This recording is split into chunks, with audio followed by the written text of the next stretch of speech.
नमस्कार, मेरा नाम है डॉक्टर पूरू धवन और आज इस वीडियो में आपको बताऊंगा कि कैसे एक पैरालिसिस का पेशेंट एक छोटे से इंस्ट्रूमेंट की हेल्प से अपनी फिंगर के अंदर ताकत लेकर आ सकता है।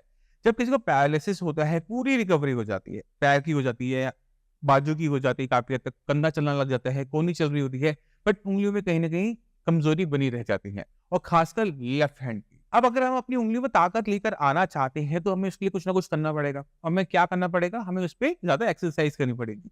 क्यों करनी पड़ेगी, इसको भी समझ लेते हैं। जब आपके दिमाग में क्लॉट आया था, नस फटी थी, तो ब्रेन का वो हिस्सा जो आपके हाथ पैर को पहले कंट्रोल करता था, चलाता था, किसी चीज को पकड़ने की क्षमता देता था, वहां नुकसान हुआ था, जिसकी वजह से हमारे शरीर की एक तरफ में कमजोरी आई थी। अब ये कमजोरी धीरे धीरे चलेगी। क्यों चलेगी? क्योंकि ब्रेन ने अपने अंदर थोड़े से चेंजेस लेकर आए, सुधार लाया। मगर फिंगर में सुधार लाना बहुत मुश्किल होता चला जाता है, क्योंकि ये फाइन मोटर स्किल्स में आता है। फाइन मोटर स्किल्स का मतलब क्या होता है कि ये बारीकी वाला जो काम हम जब भी करते हैं, जैसे बटन बंद करना या लेस बांधना, ये फाइन मोटर स्किल्स के अंदर है। यहाँ पर ब्रेन को बहुत ज्यादा काम करना पड़ता है, बहुत ज्यादा कंट्रोल चाहिए होता है, और जिस भी काम में हमारे दिमाग की यूसेज ज्यादा होती है उसकी रिकवरी लेट होती है। तो हमारी जो उंगलियां हैं, उस पर ताकत लाने के लिए हमें अपने ब्रेन को ज्यादा विकास करवाना पड़ेगा, ज्यादा एक्सरसाइज करनी पड़ेगी, उसे समझाना पड़ेगा कि उंगलियों से काम कैसे लेना है। तो शुरुआत करते हैं। ये छोटा सा ग्रिपर हमने मंगवाया है डिक्योएथलन से, 500 रुपीज का आता है, 500 रुपए का आता है। तो आप लोग भी साइट पे जाकर आप इसको परचेज कर सकते हैं। आपने ध्यान क्या देना होता है कि ये हमने तब इस्तेमाल करना है जब हमारी उंगलियों में ताकत बंद करने की नहीं है। मगर नहीं, मेरा हाथ खुला हुआ है, मैं बंद करने की कोशिश करता हूँ, बट ये हो नहीं पाता, मतलब पावर महसूस नहीं होती। अपने एक हाथ से दूसरे हाथ को दबाने की कोशिश करोगे तो ताकत नहीं लग पाती। आप ग्लास पकड़ रहे हो, ग्लास हाथ से छूट जाता है, तो आपको एक ग्रिप चाहिए होती है कि आपने किसी चीज को पकड़ लिए, वो आपके हाथ से ना करे। ऐसी कंडीशन के अंदर ग्रिपर हेल्पफुल होता है। अब ये जो ग्रिपर है, मैं आपको थोड़ा पास लाके दिखाता हूँ। इसकी खास बात क्या है? इसमें वेरिएबल होते हैं, आप इसमें वेट को ऊपर नीचे कर सकते हो। जैसे मैं इसको यहाँ से करता हूँ, अब ये वेट बढ़ गया, अब ये टाइट हो गया, ठीक है। इसको अगर हम ऊपर की तरफ लेके जाते हैं, अभी लूज हो गया, ये इजिली अब होगा। तो ये हमें हेल्प मिलती है इस ग्रिपर। नॉर्मली क्या होता है, किसी भी ग्रिपर की जो स्ट्रेंथ होती है वो फिक्स होती है कि ये लाइट है, ये मीडियम है, ये हार्ड है। मगर जब हम एक फ्लेक्सिबल ग्रिपर यूज करना शुरू करते हैं तो हमारे इंप्रूवमेंट के हिसाब से हम उसको चेंज कर पाते हैं। तो जैसे अभी मैंने लाइटेस्ट पे हमने सेट कर रखा है, हाँ बिल्कुल लाइटेस्ट पर है। अब मैं ऐसे करूंगा, बहुत आराम से हो रहा है। तो आपने जज करना है, शुरुआत हमेशा हल्के से करनी है, आपने कोशिश करनी है कि मैं इसे कर पाऊं। अगर आप इस दोनों पीस को टच कर पा रहे हो, ये आवाज आ रही है, यानी आप इस लाइक हो गए हो। यहाँ पर हमें क्या करना पड़ेगा? इसकी स्ट्रेंथ को, इसकी ताकत को बढ़ाना पड़ेगा, तो हम एक पॉइंट नीचे चले जाएंगे, ठीक है। फिर ट्राई करेंगे। अब ये जा रहा है, मगर ताकत मुझे ज्यादा लगानी पड़ रही है।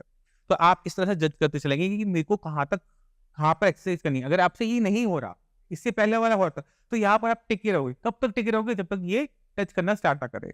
फिर टच होना शुरू हो गया, फिर हम एक पॉइंट नीचे कर देंगे, उसकी स्ट्रेंथ को बढ़ा देंगे।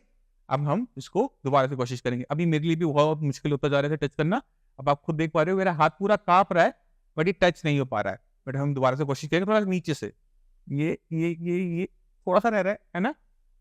तो ये आपने भी करना है। आपने अपने हाथ में ताकत लेके, यानी कि कम से कम 3 पॉइंट तक, 24, ये है 8, 16, 24, 24 किलो तक की आपने इसको टच करने की कोशिश करनी है। इससे ऊपर आपको जाने की जरूरत नहीं होती, क्योंकि इससे ज्यादा स्ट्रेंथ एक नॉर्मल इंसान को नहीं चाहिए होती।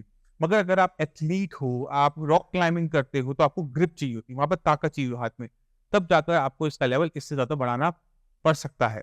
मगर उससे ज्यादा एक नॉर्मल इंसान के लिए 24 किलो तक का वेट, 24 किलो की ताकत, इसको सुनकर आपको एक लाइन जरूर याद आ रही होगी, वो है सनी देओल की, कि 2.5 किलो का आता है। तो आपका हाथ 2.5 किलो का नहीं होता, उससे कहीं ज्यादा भारी होता है, और उसमें ताकत 24 किलो तक की होनी चाहिए। यानी आपके हाथ में पकड़ की ताकत 24 किलो तक की होनी चाहिए। तो हमने अपने हाथ पे काम करते रहना है कि मेरी उंगलियां बंद करने की ताकत आए, और मैं किसी चीज को पकड़ूं तो वो छूटे नहीं, क्योंकि अगर छूटेगी तो वो टूटेगी। और हमने अपनी लाइफ को पहले से बेटर करना होता है, और बेटर करने के लिए एक पैरालिसिस पेशेंट को अपने हर एक चीज पे काम करना है, अपनी पूरी बॉडी पे काम करना है, और सबसे ज्यादा अपने ब्रेन पे काम करना है। जब आप ये कर रहे हो, आपको लग रहा है कि आपका हाथ काम कर रहा है, बट एक्चुअल में सारी की सारी ताकत यहाँ से लग रही होती है, हमें महसूस नहीं होती। मगर मैंने जब उंगली को मोड़ने के लिए कहा, दबाव लगाने के लिए कहा, तो सिग्नल कहाँ से आया? ब्रेन से आया ना। ब्रेन ने मसल्स को बताया कि आपने इतनी ताकत से इसको दबाना है। तो सब एक्सरसाइज आपके ब्रेन की है, आपके हाथ पैर की नहीं है। मसल स्ट्रांग होंगी, ब्रेन का सिग्नल स्ट्रांग होगा, तब जाकर तो आप टच कर पाओगे, वरना आप नहीं कर पाएंगे। तो मैं उम्मीद करता हूँ इस वीडियो से आप टॉपिक को समझ गए कि हम छोटे-छोटे इंस्ट्रूमेंट से अपनी जो स्पेसिफिक दिक्कतें होती हैं, उनको हम सॉल्व कर सकते हैं। तो ये दिक्कत थी कि आपके हाथ से सामान को छूटने की। तो आप इसे यूज़ कीजिए, अपने हाथ में पावर लेकर आइए और इसी के साथ आप सभी से मैं चलने की आज्ञा चाहूँगा। मिलते हैं अगली वीडियो में, तब तक के लिए नमस्कार।